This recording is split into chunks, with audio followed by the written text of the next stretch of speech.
Wake Forest is coming off a pretty rough 20-point loss at home to Florida State. A loss like that, how does it affect the team going into the next game, or does it? Well, I think will be a lot of teachable things to use in that game heading into our game. Other than that game, they've had a very similar stretch that we've had. Tough schedule in terms of the front end of it, and lost some tough games. Obviously, the one in particular, the Virginia game that they had won. They're got a good amount of guys back from last year's team.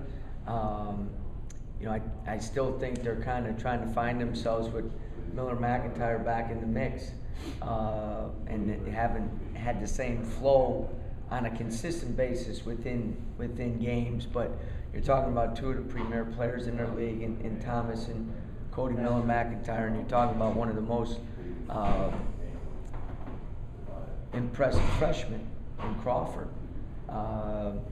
And they pose problems with Mitiglu in terms of his ability to stretch the court.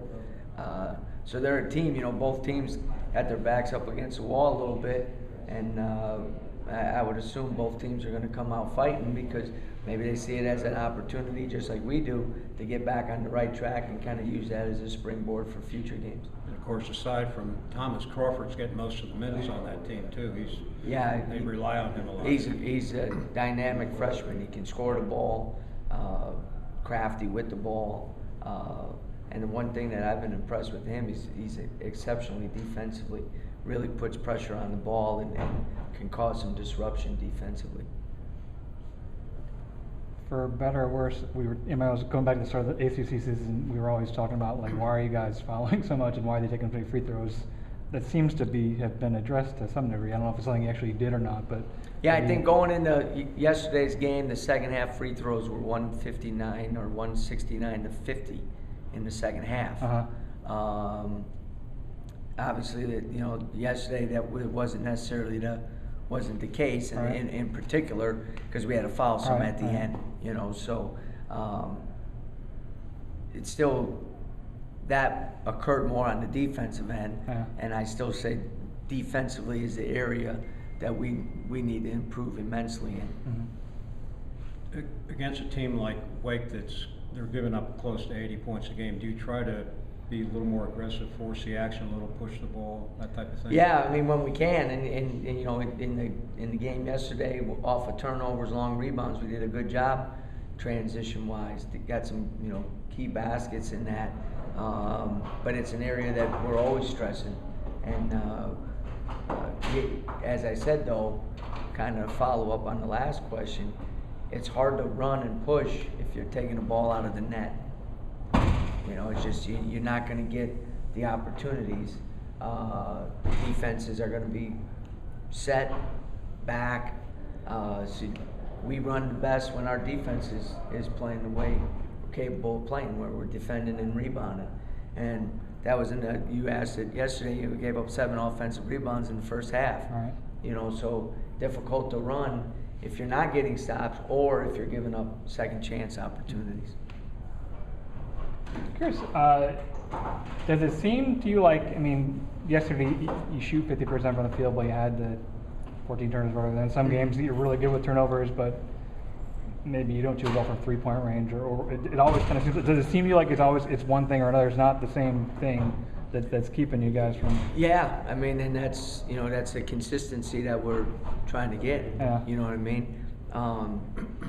The 14 turnovers, again, a little skewed because 2 of them, like we talked about yesterday, were in the last minute. Right. We're a low turnover team, and that's been a big key for us. And then, maybe even more so yesterday, the 6 of 13 in the second half from the free throw line. Right. And 2 of those were front ends. Right. So, as I said, that's really 6 of 15, and when you're talking about a 1-possession game, because with 3 minutes to go, it's a 1-possession game. Right. That comes back to get you, So sometimes that's when you play the teams that we've played, and you shore up one thing and another thing shows itself, and we've shot the ball well from the free throw line. What we have not been able to do, especially in the last couple of weeks, is those timely free throws.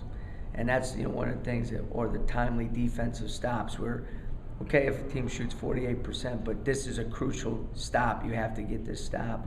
We haven't been able to do that. When you look at the box score from that Florida State game, one of the things that really stands out is that Florida State had 44 points in the paint. Right.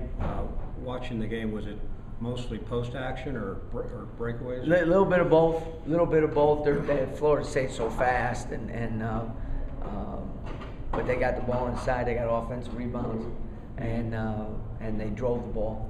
They can really drive the ball. So all those paint touches, either off the dribble or off the pass, are important.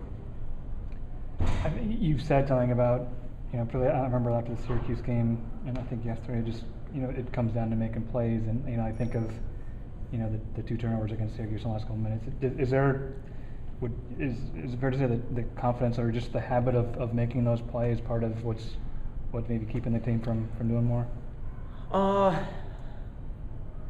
I'm not sure either one of those plays were due to confidence. You know what I mean?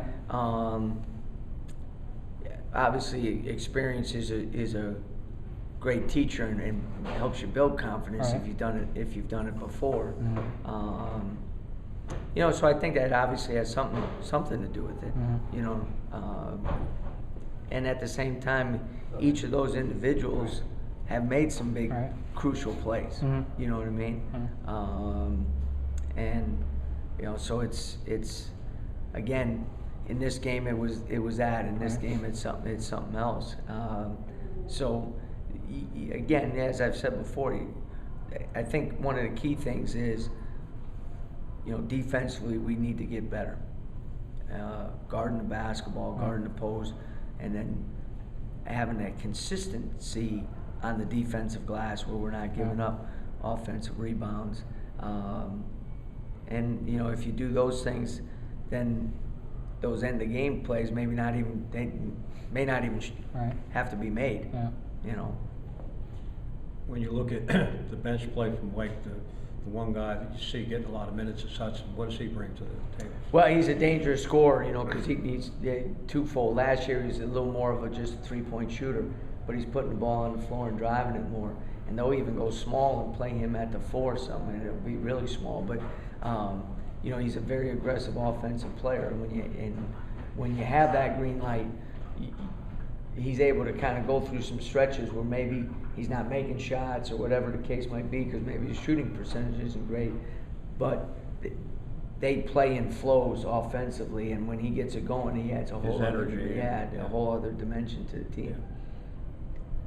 I'm sure you hear from fans who want more and are frustrated, but I think you often hear from coaches, and I think it's true, is that as bad as the fans want to win, it's times 100. And I'm curious, could you speak a little bit just the kind of if it's frustration or whatever it is that you're feeling I'm sure you're getting the guys in place and it's just not happening. What is that like to go through? Well, there's no question it's difficult, and no one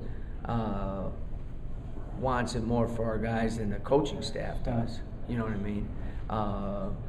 Because the guys, we got a great group of guys. You know what I mean? We really do, and high character guys, and have worked and all that. And so you want them to be successful, and you want them to enjoy the fruits of their labor, and you just got to keep plugging away and keep working and keep staying positive, because the flip side of that isn't, as I always say, doesn't do anybody any good.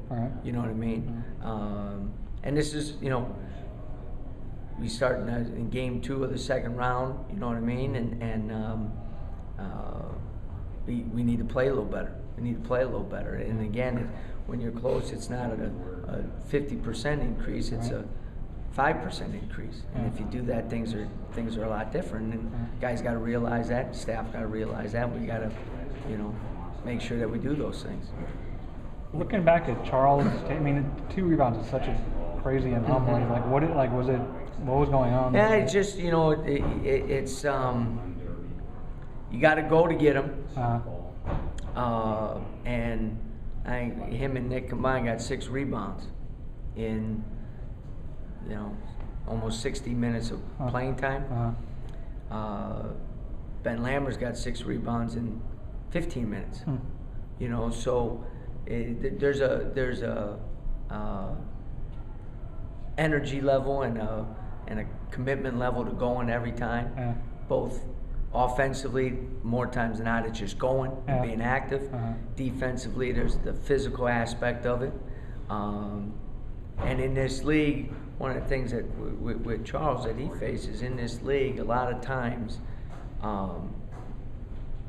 he's out on the perimeter a little more defensively. So now there's and it's with all our format. You gotta, if your man doesn't go, then you gotta go pursue the ball, and that's an area that hopefully will improve it. We talked a little bit about Tadrick and his increased minutes, and of course you were just talking about Ben. How does that affect your rotation, or does it affect your rotation in terms of minutes and the number of players you use? With those guys playing more, you mean? Yeah. Well, I mean, again, you're rewarded for if you practice well and if you play well. And Tadrick's practicing well and playing well, so he's going to be rewarded with more minutes. And there's only 200 minutes in a game, so if he's getting more minutes, that means someone's probably going to be getting less minutes. Does that shorten your rotation at all? I mean, or could it? I mean, I think we're pretty well set with the 4 post players, and then on the perimeter we've gone primarily with 6 guys. So I still think we'll have those same 10, but I think some minutes will be distributed differently. I know the answer to the question is, if I knew the answer, I'd be doing it already. But like what we were talking about, just you know, if there's one thing. So why you ask? Well, what? Maybe it won't be. Like, I mean, is there anything you see, or like, is it just? I mean, is it unpredictable, or is it? I mean, how, like, in terms just of in terms of like if it's we're not right now. And obviously the teams are playing. Right. I think the simplest explanation: we're not as good defensively. We're just not as good defensively. We don't guard the ball as well.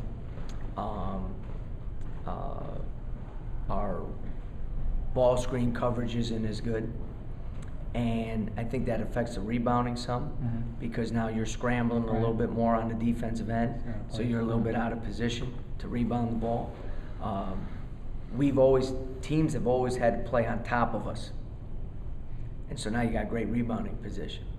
You know, and that we've always taken great pride in the fact that people don't get paint touches on us. And paint touches are 3 things: off of drives, off of deep post feeds, and off of offensive rebounds. And the ball has been in the paint way too much. Now, that's an area of concern, because when that happens, usually bad things happen.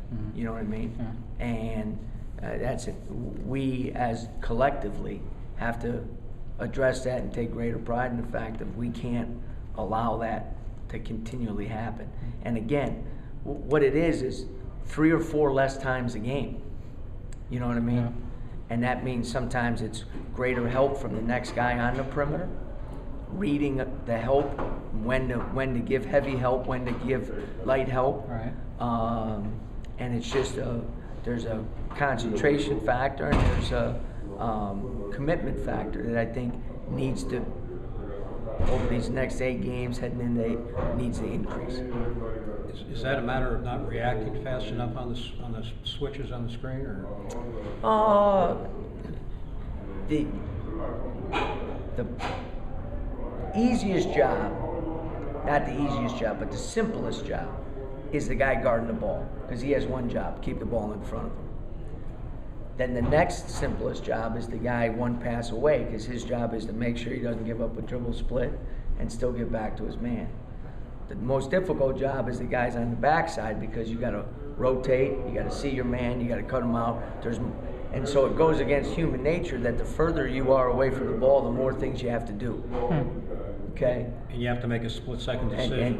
And so if you're relaxing during that time, be it off the ball, 1 pass, then you're in a difficult situation, because if you're always playing catch up, then you can't guard the ball. You know what I mean? And so that ability to do that and contain that ball at the point and then at the next spot is really, really important.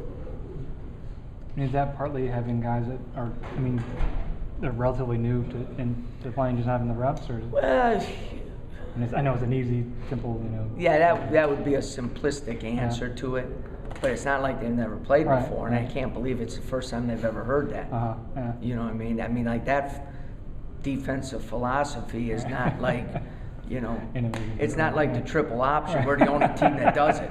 Uh, You know what I mean? Yeah. I mean, that's a premise of defense. Yeah. I don't think so. Very good. Yeah. All right?